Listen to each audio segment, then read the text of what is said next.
শুভ সকাল বন্ধুরা। তো আজকে আমি আবার একটা রান্নার ভিডিও নিয়ে তোমাদের মধ্যে উপস্থিত হয়েছি। মহারানী ডিম রান্না করব। তো মহারানী ডিম বলছে এই গরমে আমার মুখে র্যাশ বেরিয়ে যাচ্ছে, তো ফেসিয়ালটা করে দাও। তো চলো ফেসিয়াল করার জন্য কী প্রোডাক্ট লাগছে দেখায়।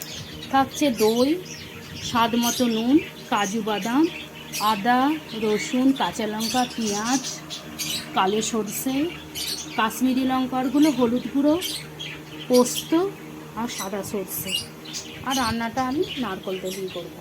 তো চলো দেখতে থাকো। তো এই যে ডিম মহারানী আমার ফেসিয়াল করার জন্য রেডি হয়ে আছে। তো এতে আমি হলুদ, কাশ্মীরি লঙ্কার গুঁড়ো, নুন দিয়ে নারকেল তেলে ফ্রাই করে রেখেছি। তো চলো এবার ফেসিয়ালের মশলাটা মাখিয়ে নিই। তো এই যে ফেসিয়ালের মশলাটা আমার সম্পূর্ণ মাখিয়ে দিয়েছি মুখের মধ্যে মহারানী ডিমকে। তো এরকম ফেসিয়াল করলে বাবারে বাবা, ভয়েই তো র্যাশ পালিয়ে যাবে, তাই না বন্ধুরা? তো চলো দেখতে থাকো। তো এই যে বন্ধুরা, মহারানী ডিম আমার ফেসিয়াল করা রেডি।